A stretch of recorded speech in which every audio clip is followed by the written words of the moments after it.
Radio Tehran, শুরু হচ্ছে বিশ্ব সংবাদ।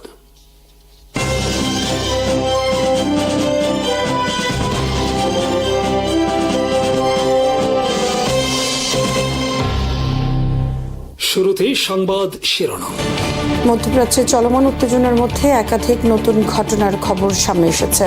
হরমুজ প্রণালীতে একটি বাণিজ্যিক জাহাজে অজ্ঞাত একটি প্রজেক্টাইল আঘাত হানার পর সেটিতে আগুন ধরে যায়। পরিস্থিতি নিয়ন্ত্রণের বাইরে চলে গেলে জাহাজটির ক্রুরা বাধ্য হয়ে জাহাজ ত্যাগ করেন। পরে একটি টাগবোট তাদের উদ্ধার করে নিরাপদ স্থানে নিয়ে যায়। হামলার উৎস বা দায়ী পক্ষ সম্পর্কে তাৎক্ষণিকভাবে কোনো আনুষ্ঠানিক তথ্য প্রকাশ করা হয়নি। এদিকে যুক্তরাষ্ট্রের হামলায় উত্তর পশ্চিম ইরানের তাবরিজ শহরে অন্তত একজন নিহত এবং কয়েকজন আহত হওয়ার খবর পাওয়া গেছে।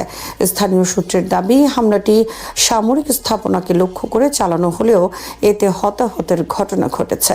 তবে এ বিষয়ে ওয়াশিংটনের পক্ষ থেকে বিস্তারিত কোনো তথ্য আসেনি। অন্যদিকে মার্কিন সেন্ট্রাল কমান্ড জানিয়েছে, উত্তর ইরাকে ভূপাতিত একটি ইরানি ড্রোনের অবিস্ফোরিত অংশ নিয়ন্ত্রিতভাবে ধ্বংস করার সময় এক মার্কিন সেনা সদস্য নিহত হয়েছেন। ঘটনাটি দুর্ঘটনাজনিত বলে জানানো হলেও এর ফলে ওই অঞ্চলে নিরাপত্তা পরিস্থিতি নিয়ে নতুন উদ্বেগ তৈরি হয়েছে। এছাড়া নির্মাণাধীন জারখোভিন পারমাণবিক বিদ্যুৎ কেন্দ্র এলাকায় যুক্তরাষ্ট্র একাধিক হামলা চালিয়েছে বলে অভিযোগ করেছে ইরান। তেহরান এই হামলার তীব্র নিন্দা জানিয়ে বলেছে, একটি বেসামরিক পারমাণবিক প্রকল্পকে লক্ষ্যবস্তু করা আন্তর্জাতিক আইন ও নিরাপত্তা নীতির পরিপন্থী। ইরান আন্তর্জাতিক সম্প্রদায়ের প্রতি এই ঘটনার নিন্দা জানানোর আহ্বানও জানিয়েছে। হরমুজ প্রণালীতে জাহাজে হামলা, ইরানের অভ্যন্তরে সামরিক অভিযান, ইরাকে মার্কিন সেনার মৃত্যু এবং পারমাণবিক স্থাপনায় হামলার অভিযোগ সব মিলিয়ে মধ্যপ্রাচ্যের পরিস্থিতি আরও জটিল ও অস্থির হয়ে উঠেছে। বিশ্লেষকদের মতে এসব ঘটনার ফলে আঞ্চলিক সংঘাত আরও বিস্তৃত হওয়ার আশঙ্কা বাড়ছে এবং আন্তর্জাতিক কূটনৈতিক তৎপরতা জোরদারের প্রয়োজনীয়তা আগের যে কোনো সময়ের তুলনায় বেশি অনুভূত হচ্ছে। যুক্তরাষ্ট্র টানা নবম রাতের মতো ইরানের বিভিন্ন স্থানে হামলা চালিয়েছে। একই সময়ে মার্কিন সেন্ট্রাল কমান্ড জানায়, উত্তর ইরাকে ভূপাতিত একটি ইরানি ড্রোনের অবিস্ফোরিত গোলাবারুদ নিয়ন্ত্রিতভাবে নিষ্ক্রিয় করার সময় এক মার্কিন সেনা সদস্য নিহত হয়েছেন। এই ঘটনার পর প্রেসিডেন্ট ডোনাল্ড ট্রাম্প বলেন, নিহত মার্কিন সেনাদের প্রতি সম্মান জানাতেই ইরানের বিরুদ্ধে সামরিক অভিযান অব্যাহত রাখা হচ্ছে।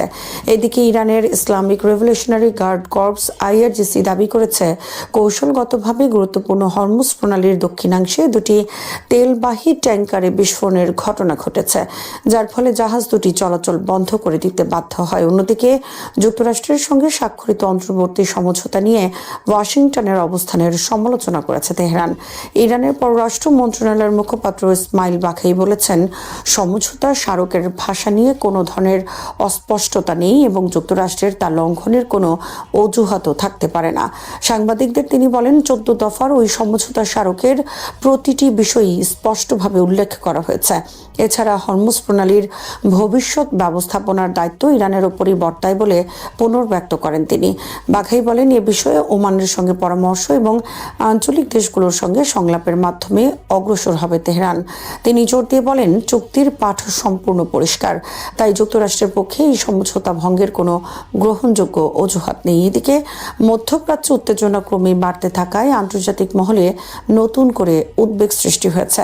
হরমুজ প্রণালীতে অস্থিতিশীলতা বৈশ্বিক জ্বালানি সরবরাহ ও তেলের বাজারে বড় ধরনের প্রভাব ফেলতে পারে বলে বিশ্লেষকদের আশঙ্কা। পরিস্থিতি আরও অবনতির আগে কূটনৈতিক সমাধানের আহ্বান জানিয়েছে বিভিন্ন পক্ষ। ইরানের Islamic Revolutionary Guard Corps IRGC দাবি করেছে, তারা আজ জর্ডানের আকাবা বিমানবন্দরে অবস্থানরত যুক্তরাষ্ট্রের সামরিক বাহিনীর গুরুত্বপূর্ণ বিমান লক্ষ্য করে ব্যালিস্টিক ক্ষেপণাস্ত্র হামলা চালিয়েছে। আইআরজিসির ভাষ্য অনুযায়ী হামলায় মার্কিন বাহিনীর বৃহৎ পরিবহন বিমান C-17 এবং P-8 কমান্ড ও নজরদারি বিমানকে লক্ষ্যবস্তু করা হয়। এক বিবৃতিতে আইআরজিসি জানায়, এই অভিযান ছিল তাদের ঘোষিত অপারেশন নাসর 2 এর 21তম ধাপ। তারা আরও দাবি করেন, জর্ডানের কিছু নাগরিকের গোয়েন্দা সহযোগিতার মাধ্যমে এর আগে আল আজরাক ঘাঁটিতে মার্কিন বাহিনীর ব্যবহৃত 20টি আশ্রয়কেন্দ্র ধ্বংস করা হয় এবং সেখানে ডজন খানেক মার্কিন সেনা নিহত হন। বিবৃতিতে আইআরজিসি যুক্তরাষ্ট্রের বিরুদ্ধে দীর্ঘদিন ধরে বিভিন্ন ইসলামী দেশে সামরিক অভিযান চালানো, বিপুল সংখ্যক মুসলিম নিহত হওয়া এবং গাজা ও পশ্চিম তীরে ইসরায়েলকে সমর্থনের অভিযোগ তোলে। এছাড়া আইআরজিসি জর্ডানের জনগণকে ধন্যবাদ জানিয়ে দাবি করে, তাদের সহযোগিতায় একটি ধর্মীয় দায়িত্ব পালন করেছে এবং এটি আল কুদস মুক্তির পথকে আরও এগিয়ে নিয়েছে। ইরানের Islamic Revolutionary Guard Corps IRGC সোমবার দাবি করেছে তারা কুয়েতের আলী আল সালেম মার্কিন বিমান ঘাঁটিতে হামলা চালিয়ে একটি যুক্তরাষ্ট্রের আগাম সতর্কীকরণ রাডার ব্যবস্থা ধ্বংস করেছে। একই সঙ্গে বিমান চালনা সরঞ্জামের একটি গুদাম এবং MQ-9 রিপার ড্রোনের হ্যাঙ্গারেও সফলভাবে আঘাত হানার দাবি করেছে বাহিনীটি। আইআরজিসি এক বিবৃতিতে জানায় ইরানের ভূখণ্ডে যুক্তরাষ্ট্রের ধারাবাহিক হামলার জবাব হিসেবেই এই অভিযান পরিচালনা করা হয়েছে। কুয়েতের জনগণের উদ্দেশ্যে দেয়া ওই বার্তায় বলা হয়, বহু বছর ধরে দেশটির একটি অংশে মার্কিন সামরিক উপস্থিতি রয়েছে এবং সেখান থেকে ইরান, ইরাক, আফগানিস্তান ও ফিলিস্তিনে হামলা পরিচালিত হয়েছে। বিবৃতিতে আরও দাবি করা হয়, মার্কিন বাহিনী সাম্প্রতিক সংঘাতে বেসামরিক নাগরিক ও শিশুদের হত্যা করেছে। একই সঙ্গে মুসলিম বিশ্বের প্রতি আহ্বান জানিয়ে আইআরজিসি বলেছে, কুয়েতের মাটিকে যেন যুক্তরাষ্ট্রের সামরিক কর্মকাণ্ডের নিরাপদ ঘাঁটি হিসেবে ব্যবহার করতে না দেয়া হয়। এদিকে আইআরজিসি আরও দাবি করেছে, রোববার গভীর রাতে হরমুজ প্রণালীর দক্ষিণে দুটি তেলবাহী ট্যাঙ্কারে বিস্ফোরণ ঘটানো হয়েছে। তাদের ভাষ্য অনুযায়ী যুক্তরাষ্ট্রের প্ররোচনায় জাহাজ দুটি এমন একটি নৌপথ ব্যবহার করছিল যেটিকে তারা আগে থেকেই অনিরাপদ ও দুর্ঘটনাপ্রবণ হিসেবে ঘোষণা করেছিল। আইআরজিসি সতর্ক করে বলেছে, মধ্যপ্রাচ্যে যুক্তরাষ্ট্রের সামরিক তৎপরতা অব্যাহত থাকলে হরমুজ প্রণালীতে তেল, গ্যাস বা অন্যান্য পণ্যের নিরাপদ চলাচল নিশ্চিত করা সম্ভব হবে না। এছাড়া তারা জানিয়েছে, চলমান উত্তেজনা অব্যাহত থাকায় হরমুজ প্রণালী আপাতত সব ধরনের নৌযান চলাচলের জন্য বন্ধ থাকবে। ইরানের উপপররাষ্ট্রমন্ত্রী কাজিম গরিবাবাদি জারখোভিন পারমাণবিক বিদ্যুৎ কেন্দ্রে মার্কিন হামলার তীব্র নিন্দা জানিয়েছেন। তিনি বলেছেন, এই স্থাপনাটি সম্পূর্ণ শান্তিপূর্ণ উদ্দেশ্যে নির্মাণ করা হয়েছিল এবং এতে কোনো সামরিক কার্যক্রম পরিচালিত হচ্ছিল না। গরিবাবাদির মতে 2026 সালে এই প্রথম কোনো পারমাণবিক বিদ্যুৎ কেন্দ্রের সরাসরি হামলার লক্ষ্যবস্তু হল। তিনি জানান, জারখোভিন প্রকল্পের নির্মাণ কাজ 2022 সালে শুরু হয় এবং 2030 সালের মধ্যে এটি সম্পন্ন করার পরিকল্পনা ছিল। তবে কেন্দ্রটি এখনও নির্মাণাধীন থাকায় সেখানে কোনো পারমাণবিক জ্বালানি বা তেজস্ক্রিয় উপাদান সংরক্ষিত ছিল না। ফলে হামলার পর কোনো ধরনের তেজস্ক্রিয়তা ছড়িয়ে পড়া বা পারমাণবিক উপাদান লিক হওয়ার ঘটনা ঘটেনি। তিনি আরও বলেন, গত সপ্তাহে যুক্তরাষ্ট্র বুশেহর পারমাণবিক বিদ্যুৎ কেন্দ্রের আশপাশেও হামলা চালিয়েছিল। এছাড়া যুদ্ধের প্রথম 38 দিনে যুক্তরাষ্ট্রের হামলায় ইরানের বিভিন্ন পারমাণবিক গবেষণা কেন্দ্র ও রিঅ্যাক্টর ক্ষতিগ্রস্ত হয়েছে। উল্লেখ্য, 2025 সালের জুনে যুক্তরাষ্ট্র ইরানের নাতানজ, ফোর্দো ও ইস্ফাহানের পারমাণবিক স্থাপনাগুলোতে হামলা চালিয়েছিল। তবে জারখোভিন বিদ্যুৎ কেন্দ্রে সাম্প্রতিক হামলাকে প্রথমবারের মতো একটি পারমাণবিক বিদ্যুৎ কেন্দ্রে সরাসরি আঘাত হিসেবে উল্লেখ করা হচ্ছে। ইরানের কর্মকর্তারা অভিযোগ করেছেন, এটি কেবল একটি স্থাপনায় হামলা নয়, বরং দেশটির দক্ষিণ উপকূল জুড়ে গুরুত্বপূর্ণ অবকাঠামো ধ্বংসের একটি পরিকল্পিত অভিযান। তাদের দাবি, এসব হামলার মাধ্যমে ইরানের জ্বালানি নিরাপত্তা ও দীর্ঘমেয়াদী উন্নয়ন প্রকল্পকে দুর্বল করার চেষ্টা করা হচ্ছে। ইরাক ভিত্তিক সশস্ত্র গোষ্ঠী ইরাক ইসলামিক রেজিস্ট্যান্স যুক্তরাষ্ট্রের প্রেসিডেন্ট ডোনাল্ড ট্রাম্পের হত্যাকারীর জন্য $1 কোটি পুরস্কার ঘোষণা করেছে। বৃহস্পতিবার এক বিবৃতিতে গোষ্ঠীটি জানায়, তাদের সদস্য ও সমর্থকদের অনুদানে এই অর্থ সংগ্রহ করা হয়েছে। বিবৃতিতে বলা হয়, অপরাধী ট্রাম্পকে হত্যা করবে এমন ব্যক্তি অথবা এই পুরস্কার কোনো গোষ্ঠী, সংস্থা বা প্রতিষ্ঠানের জন্য বরাদ্দ বা নির্দেশ করবে, তাকে $1 কোটি দেওয়া হবে। গোষ্ঠীটি আরো দাবি করে, বিশ্বের স্বাধীন মানুষ, শিশু ও বিজ্ঞানীদের হত্যাকারীকে অনুসরণ করে যাবে। স্বৈরশাসকরা কখনো শান্তি পাবে না এবং অপরাধী সম্মানিত মানুষের ক্রোধ থেকে নিরাপদ আশ্রয় খুঁজে পাবে না। শহীদদের রক্ত অত্যাচারীদের বিরুদ্ধে সংগ্রামের প্রেরণা হয়ে থাকবে। এদিকে একই দিনে ইরাকে অবস্থানরত মার্কিন নাগরিকদের জন্য নতুন নিরাপত্তা সতর্কতা জারি করেছে বাগদাদে অবস্থিত যুক্তরাষ্ট্রের দূতাবাস। উত্তরাঞ্চলের শহর এরবিলে একদিন আগে ড্রোন হামলার পরিপ্রেক্ষিতে দূতাবাস মার্কিন নাগরিকদের সর্বোচ্চ সতর্কতা অবলম্বনের আহ্বান জানায়। নিরাপত্তা বার্তায় মার্কিন দূতাবাস জানায় ইরাকে অবস্থানরত নাগরিকদের স্থানীয় সংবাদ মাধ্যম নিয়মিত পর্যবেক্ষণ করতে হবে এবং স্থানীয় কর্তৃপক্ষের নির্দেশনা অনুসরণ করতে হবে। পাশাপাশি আকাশপথে চলাচলে বিঘ্ন, ফ্লাইট বাতিল বা বিলম্ব এবং হঠাৎ করে আকাশসীমা বন্ধ হয়ে যাওয়ার সম্ভাবনার কথা উল্লেখ করা হয়। দূতাবাস আবারও যুক্তরাষ্ট্রের পররাষ্ট্র দপ্তরের লেভেল 4 ডু নট ট্রাভেল সতর্কতা পুনর্ব্যক্ত করেছে। এতে বলা হয়েছে সন্ত্রাসবাদ, অপহরণ, সশস্ত্র সংঘাত, বেসামরিক অস্থিরতা এবং জরুরি পরিস্থিতিতে মার্কিন নাগরিকদের সহায়তা দেওয়ার সীমিত সক্ষমতার কারণে ইরাকে ভ্রমণ অত্যন্ত ঝুঁকিপূর্ণ। যেসব মার্কিন নাগরিক ইরাক ত্যাগের পরিকল্পনা করছেন তাদের বিমানবন্দরে যাওয়ার আগে নিজ নিজ এয়ারলাইন্সের সঙ্গে ফ্লাইটের সময়সূচি নিশ্চিত করার পরামর্শ দেওয়া হয়েছে। কারণ নিরাপত্তা পরিস্থিতির অবনতির কারণে অল্প সময়ের নোটিসে ফ্লাইট সূচিতে পরিবর্তন আসতে পারে। বুধবার সন্ধ্যায় এরবিলে একাধিক বিস্ফোরণের খবর পাওয়া যায়। এরবিল ভিত্তিক সংবাদ মাধ্যম রুদাও মিডিয়া নেটওয়ার্ক জানায়, শহরের আকাশে একটি ড্রোনকে প্রতিহত করতে বিমান প্রতিরক্ষা ব্যবস্থা সক্রিয় হলে ওই বিস্ফোরণের ঘটনা ঘটে। এই ঘটনাগুলো এমন এক সময় ঘটছে যখন হরমুজ প্রণালীকে কেন্দ্র করে যুক্তরাষ্ট্র ও ইরানের মধ্যে উত্তেজনা তীব্র আকার ধারণ করেছে। সাম্প্রতিক সময় দুই দেশ একে অপরের বিরুদ্ধে সামরিক হামলা চালিয়েছে। যদিও পাকিস্তানের মধ্যস্থতায় একটি সমঝোতা স্মারক স্বাক্ষরের মাধ্যমে সংঘাত কমিয়ে দীর্ঘমেয়াদী শান্তি প্রতিষ্ঠার চেষ্টা হয়েছিল, তবুও উভয় পক্ষের মধ্যে পাল্টাপাল্টি হামলা অব্যাহত রয়েছে। এদিকে ইরাকের নিরাপত্তা পরিস্থিতি নিয়েও নতুন করে উদ্বেগ দেখা দিয়েছে। ইরান সমর্থিত বিভিন্ন সশস্ত্র গোষ্ঠীর তৎপরতা, মার্কিন সামরিক উপস্থিতি এবং আঞ্চলিক সংঘাতের বিস্তার দেশটির নিরাপত্তা পরিবেশকে আরো জটিল করে তুলেছে। এরই মধ্যে ট্রাম্পকে হত্যার আহ্বান জানিয়ে বড় অঙ্কের পুরস্কার ঘোষণার ঘটনা পরিস্থিতিকে আরো স্পর্শকাতর করে তুলেছে। তবে গোষ্ঠীটির এই দাবির বিষয়ে তাৎক্ষণিকভাবে যুক্তরাষ্ট্রের পক্ষ থেকে কোনো আনুষ্ঠানিক প্রতিক্রিয়া জানানো হয়নি। ইরাকের প্রধানমন্ত্রী আলী আল জাইদি দেশটির কেন্দ্রীয় bank central bank of Iraq এবং যুক্তরাষ্ট্রের অর্থ মন্ত্রণালয়ের ইউএস ট্রেজারি ডিপার্টমেন্টের মধ্যে 7টি ইরাকি ব্যাংক পুনর্বাসনের লক্ষ্যে হওয়া চুক্তিকে দেশের ব্যাংকিং খাত সংস্কারের ক্ষেত্রে একটি গুরুত্বপূর্ণ মাইলফলক হিসেবে অভিহিত করেছেন। শনিবার সামাজিক যোগাযোগ মাধ্যম এক্সে দেয়া এক পোস্টে তিনি বলেন, এই পদক্ষেপ ইরাকের ব্যাংকিং ব্যবস্থাকে আন্তর্জাতিক আর্থিক কাঠামোর সঙ্গে আরও কার্যকরভাবে যুক্ত করতে সহায়তা করবে এবং সরকারের চলমান আর্থিক সংস্কার কর্মসূচির সফল বাস্তবায়নের প্রমাণ বহন করে। আলী আল জাইদি বলেন, 7টি ইরাকি ব্যাংকে বৈদেশিক মুদ্রায় পুনরায় করেসপন্ডেন্ট ব্যাংকিং কার্যক্রম পরিচালনার জন্য যোগ্য করে তোলা এবং নির্ধারিত কমপ্লায়েন্স ও সুশাসনের মানদণ্ড পূরণ সাপেক্ষে ভবিষ্যতে মার্কিন ডলারে লেনদেনের সক্ষমতা ফিরিয়ে দেওয়ার উদ্যোগ সরকারের আর্থিক খাত সংস্কারের বাস্তব অগ্রগতি তুলে ধরে।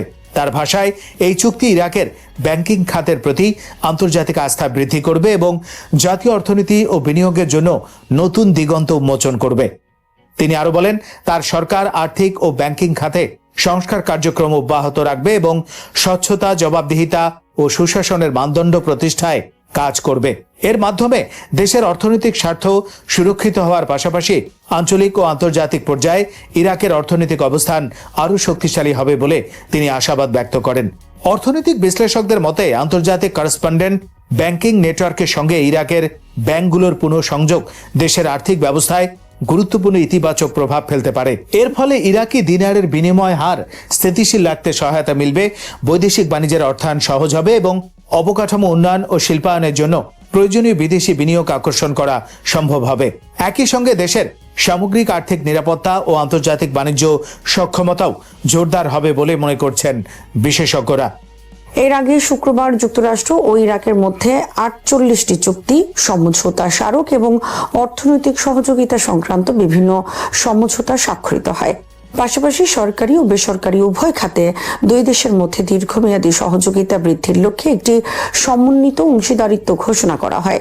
এসব চুক্তির মাধ্যমে জ্বালানি, অর্থনীতি, বাণিজ্য, শিল্প, প্রযুক্তি ও বিনিয়োগ সহ বিভিন্ন ক্ষেত্রে সহযোগিতা আরও সম্প্রসারিত হবে বলে আশা করা হচ্ছে। এই চুক্তিগুলো স্বাক্ষরিত হয় প্রধানমন্ত্রী আলী আল জাইদির যুক্তরাষ্ট্র সফরের সময়। গত সোমবার তিনি একটি উচ্চ পর্যায়ের সরকারি প্রতিনিধি দলের নেতৃত্বে ওয়াশিংটন পৌঁছান।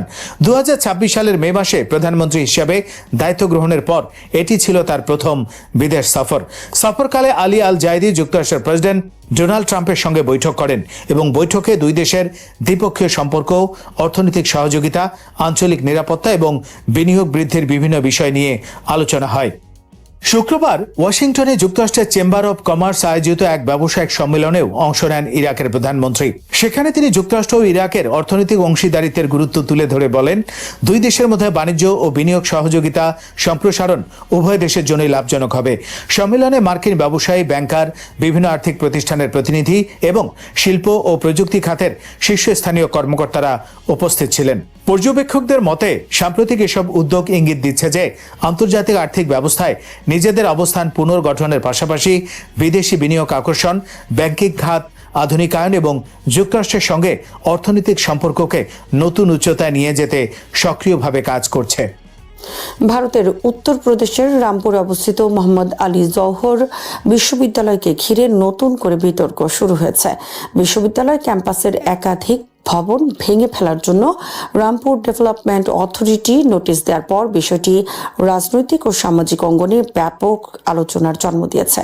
একদিকে প্রশাসনের দাবি নির্দিষ্ট কিছু ভবন অনুমোদিত নকশা অনুযায়ী নির্মিত হয়নি, অন্যদিকে বিরোধী দল, বিশ্ববিদ্যালয় কর্তৃপক্ষ এবং মুসলিম সমাজের একটি অংশের অভিযোগ এটি শুধুমাত্র ভবন নির্মাণ বিধির প্রশ্ন নয়, বরং মুসলিম নেতৃত্বের প্রতিষ্ঠিত একটি শিক্ষা প্রতিষ্ঠানকে দুর্বল করে দেওয়ার রাজনৈতিক প্রচেষ্টার অংশ। এই ঘটনাকে কেন্দ্র করে ভারতের সংখ্যালঘু মুসলিমদের শিক্ষা অধিকার এবং রাষ্ট্রীয় নীতির প্রশ্ন আবারও সামনে এসেছে। মোহাম্মদ আলী জওহর বিশ্ববিদ্যালয় প্রতিষ্ঠা করেন সমাজবাদী পার্টির প্রবীণ নেতা ও উত্তরপ্রদেশের সাবেক মন্ত্রী আজম খান। ভারতের স্বাধীনতা আন্দোলনের অন্যতম মুসলিম নেতা মৌলানা মোহাম্মদ আলী জওহর এর নামে প্রতিষ্ঠিত এই বিশ্ববিদ্যালয়ের লক্ষ্য ছিল পিছিয়ে পড়া শিক্ষার্থীদের, বিশেষ করে দরিদ্র পরিবারের সন্তানদের জন্য উচ্চ শিক্ষার সুযোগ সৃষ্টি করা। সময়ের সঙ্গে সঙ্গে এখানে মুসলিমদের পাশাপাশি অন্যান্য ধর্মের শিক্ষার্থীরাও ভর্তি হয়েছেন। বিশ্ববিদ্যালয়টি চিকিৎসা, প্রকৌশল, আইন, ব্যবস্থাপনা ও মানবিক সহ বিভিন্ন বিষয়ে শিক্ষা কার্যক্রম পরিচালনা করে আসছে। তবে বিশ্ববিদ্যালয় প্রতিষ্ঠার পর থেকেই এটি নানা প্রশাসনিক ও আইনি জটিলতার মুখোমুখি হয়। বিশেষ করে 2017 সালে বিজেপি উত্তরপ্রদেশে ক্ষমতা আসার পর আজম খানের বিরুদ্ধে একের পর এক মামলা দায়ের করা হয়। ভূমি দখল, জালিয়াতি, সরকারি সম্পত্তি দখল সহ বিভিন্ন অভিযোগে তার বিরুদ্ধে শতাধিক মামলা হয় এবং দীর্ঘ সময় তিনি কারাগারেও ছিলেন। আজম খান ও তার সমর্থকদের দাবি এসব মামলার বড় অংশই রাজনৈতিক প্রতিহিংসা থেকে করা হয়েছে। অন্যদিকে সরকার বলছে আইনের শাসন প্রতিষ্ঠার জন্যই এসব পদক্ষেপ নেওয়া হয়েছে। সাম্প্রতিক বিতর্কের সূত্রপাত রামপুর ডেভেলপমেন্ট অথরিটির নোটিশকে কেন্দ্র করে। নোটিশে বলা হয়েছে বিশ্ববিদ্যালয় ক্যাম্পাসের বহু ভবন অনুমোদিত নকশা বা বিল্ডিং বিধিমালা অনুসরণ করে নির্মাণ করা হয়নি, তাই আইন অনুযায়ী ব্যবস্থা নেওয়া হবে। বিভিন্ন সংবাদ মাধ্যমে প্রকাশিত তথ্য অনুযায়ী কয়েক ডজন ভবনের বিরুদ্ধে ব্যবস্থা নেওয়ার কথা উল্লেখ করা হয়েছে। বিশ্ববিদ্যালয় কর্তৃপক্ষ অবশ্য এই অভিযোগ প্রত্যাখ্যান করেছে। তাদের বক্তব্য, প্রয়োজনীয় অনুমোদন ও নথিপত্র থাকা সত্ত্বেও প্রশাসন অযৌক্তিকভাবে কঠোর অবস্থান নিয়েছে। তারা আদালতের মাধ্যমে আইনি লড়াই চালিয়ে যাওয়ার কথাও জানিয়েছে। এই ঘটনাকে কেন্দ্র করে মুসলিম সমাজের একটি বড় অংশ গভীর উদ্বেগ প্রকাশ করেছে। তাদের অভিযোগ, সাম্প্রতিক বছরগুলোতে মুসলিমদের পরিচালিত শিক্ষা প্রতিষ্ঠান, মাদ্রাসা এবং ওয়াকফ সম্পত্তিকে ঘিরে সরকারের বিভিন্ন পদক্ষেপ একটি বৃহত্তর নীতির অংশ বলে মনে হচ্ছে। তারা প্রশ্ন তুলছেন, যদি কোনো নির্মাণগত ত্রুটি থেকেও থাকে তাহলে ভাঙার সিদ্ধান্তই কেন প্রথম বিকল্প হবে? কেন সংশোধনের সুযোগ দেওয়া হচ্ছে না? অন্যদিকে বিজেপি দীর্ঘদিন ধরেই দাবি করে আসছে যে তারা মুসলিম সমাজের উন্নয়ন চায় এবং আধুনিক শিক্ষার প্রসার ঘটাতে চায়। দেশটির অনেক নেতা প্রকাশ্যে বলেছেন, মুসলিম শিশুদের কেবল ধর্মীয় শিক্ষায় সীমাবদ্ধ না রেখে বিজ্ঞান, প্রযুক্তি, চিকিৎসা ও প্রকৌশল শিক্ষায় এগিয়ে আসা উচিত। এই বক্তব্যকে কেন্দ্র করে অনেকেই সরকারের উদ্দেশ্যকে ইতিবাচক হিসেবে দেখেছেন। কিন্তু সমালোচকদের মতে বাস্তব চিত্র অনেক ক্ষেত্রেই ভিন্ন। তাদের অভিযোগ, মুসলিমদের পরিচালিত শিক্ষা প্রতিষ্ঠানগুলোর বিরুদ্ধে প্রশাসনিক অভিযান, মাদ্রাসা নিয়ে কড়াকড়ি এবং সংখ্যালঘু শিক্ষা প্রতিষ্ঠানের উপর নজরদারি এসব পদক্ষেপ মুসলিম সমাজের মধ্যে নিরাপত্তাহীনতার অনুভূতি সৃষ্টি করেছে। ফলে সরকারের বক্তব্য এবং মাঠ পর্যায়ের কর্মকাণ্ডের মধ্যে বৈপরীত্য দেখা যাচ্ছে বলে তারা মনে করেন। বিশ্ববিদ্যালয়কে ঘিরে বিতর্কের পাশাপাশি সামাজিক যোগাযোগ মাধ্যমে আরও কিছু বিষয় আলোচনায় এসেছে। যেমন জম্মু অঞ্চলের একটি শিক্ষা প্রতিষ্ঠানে মুসলিম শিক্ষার্থীদের ভর্তি নিয়ে বিতর্কের কথা অনেকেই উল্লেখ করছেন। তবে এসব ঘটনার বিভিন্ন দাবির সত্যতা ও প্রেক্ষাপট আলাদা হতে পারে।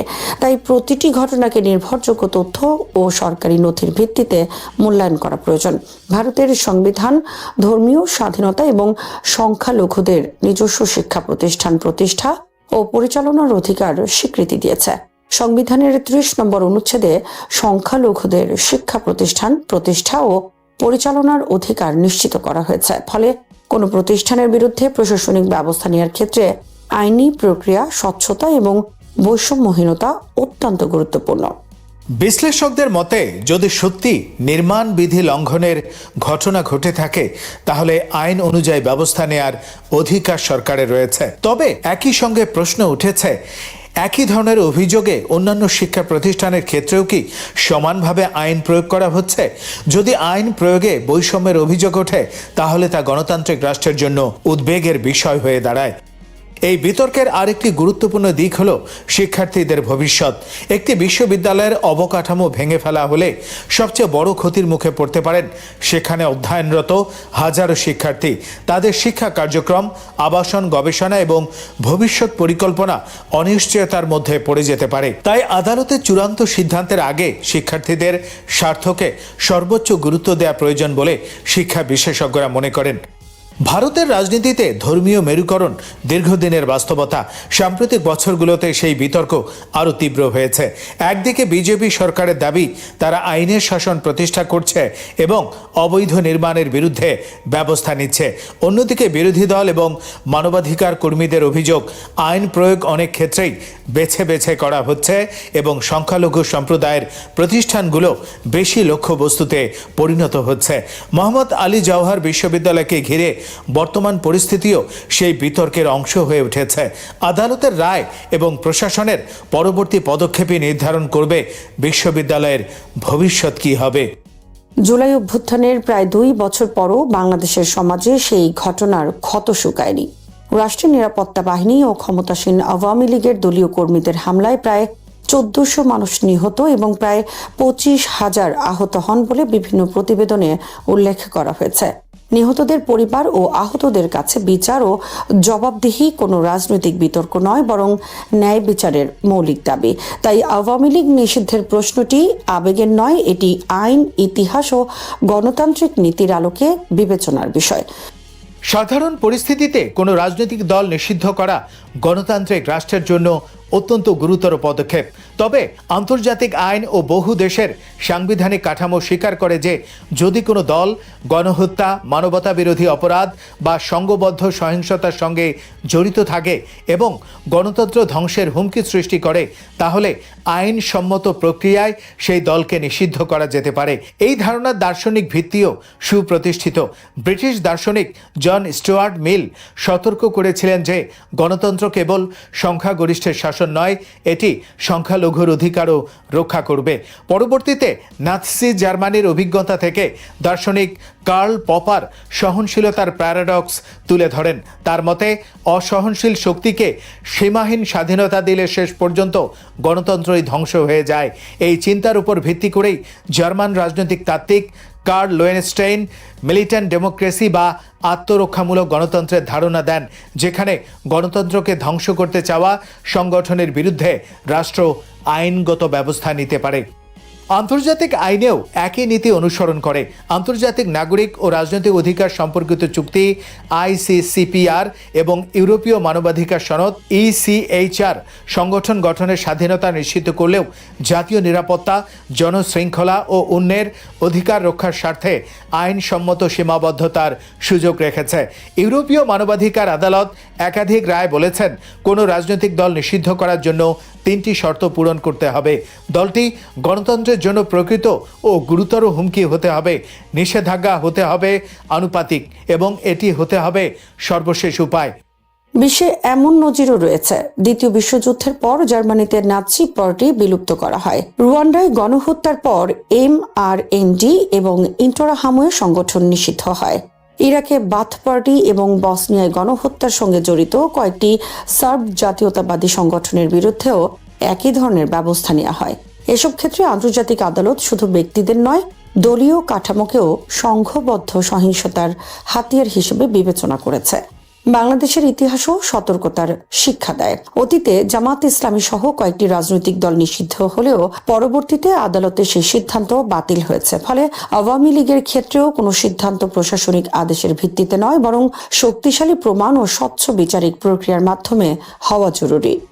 সমালোচকদের মতে আওয়ামী লীগের কর্তৃত্ববাদী প্রবণতা শুধু 2024 সালের ঘটনায় সীমাবদ্ধ নয়। 1972 থেকে 75 সালে শেখ মুজিবুর রহমানের শাসনামলে জাতীয় রক্ষী বাহিনীর বিরুদ্ধে বিচার বহির্ভূত হত্যা ও নিপীড়নের অভিযোগ ওঠে। 1975 সালে সংবিধান সংশোধনের মাধ্যমে বহুদলীয় গণতন্ত্র বাতিল করে বাকশাল প্রতিষ্ঠা করা হয় এবং অন্যান্য রাজনৈতিক দল নিষিদ্ধ করা হয়। পরবর্তীকালে শেখ হাসিনার শাসনামলেও 2014, 2018 ও 2024 সালের নির্বাচন, বিরোধী মত দমন, গুম এবং দমন-পীড়ন নিয়ে দেশি বিদেশি বিভিন্ন মহলে প্রশ্ন ওঠে। সমালোচকদের দাবি, এগুলো বিচ্ছিন্ন ঘটনা নয়, বরং একটি ধারাবাহিক রাজনৈতিক সংস্কৃতির বহিঃপ্রকাশ। জুলাই 2024-এর আন্দোলনের সময় আওয়ামী লীগের সাধারণ সম্পাদক ওবায়দুল কাদের ছাত্রলীগকে আন্দোলন দমনে যথেষ্ট বলে মন্তব্য করেছিলেন। অভিযোগ রয়েছে, এরপর ছাত্রলীগ, যুবলীগ ও আওয়ামী লীগের নেতাকর্মীরা আইন শৃঙ্খলা বাহিনীর সহায়তায় আন্দোলনকারীদের উপর হামলা চালায়। পরবর্তীতে আন্তর্জাতিক অপরাধ ট্রাইব্যুনাল 1 2025 সালের 17 নভেম্বর সাবেক প্রধানমন্ত্রী শেখ হাসিনা ও সাবেক স্বরাষ্ট্রমন্ত্রী আসাদুজ্জামান খান কামালকে মানবতা বিরোধী অপরাধে দোষী সাব্যস্ত করে। রায় বলা হয়, সর্বোচ্চ নেতৃত্বের নির্দেশে প্রাণঘাতী শক্তি ব্যবহারের মাধ্যমে হত্যাকাণ্ড সংঘটিত হয়েছে। এদিকে অন্তর্বর্তী সরকার 2025 সালের মে মাসে সন্ত্রাস বিরোধী আইনের সংশোধনের মাধ্যমে আওয়ামী লীগের সব ধরনের রাজনৈতিক কার্যক্রম নিষিদ্ধ করে এবং নির্বাচন কমিশন দলটি নিবন্ধন স্থগিত করে। তবে স্থায়ী নিষেধাজ্ঞার প্রশ্নে চূড়ান্ত সিদ্ধান্ত আদালতের মাধ্যমেই হওয়া উচিত, যাতে আইন, প্রমাণ ও মানবাধিকার সবকিছুর সমন্বয় ঘটে। সবশেষে বলা যায়, আওয়ামী লীগ নিষিদ্ধের প্রশ্নটি কেবল রাজনৈতিক প্রতিদ্বন্দ্বিতার বিষয় নয়, এটি গণতন্ত্র, জবাবদিহি এবং আইনের শাসনের প্রশ্ন। যদি আদালত পর্যাপ্ত প্রমাণের ভিত্তিতে সিদ্ধান্তে পৌঁছায় যে দলটি সংগঠিতভাবে মানবতা বিরোধী অপরাধ ও গণতন্ত্র বিরোধী কর্মকাণ্ডে জড়িত ছিল, তবে আন্তর্জাতিক আইন ও বিভিন্ন দেশের অভিজ্ঞতা অনুযায়ী নিষেধাজ্ঞা আইনগতভাবে সমর্থনযোগ্য হতে পারে। তবে সেই প্রক্রিয়া অবশ্যই হতে হবে নিরপেক্ষ, স্বচ্ছ এবং মানবাধিকার সম্মত। কারণ ন্যায় বিচারের প্রকৃত ভিত্তি প্রতিশোধ নয়, বরং আইনের শাসনের মাধ্যমে সত্য ও দায়বদ্ধতা প্রতিষ্ঠা। শ্রোতা বন্ধুরা, বিশ্ব সংবাদে এই ছিল আমাদের সর্বশেষ আয়োজন। সঙ্গে থাকার জন্য আপনাদের সবাইকে অসংখ্য ধন্যবাদ।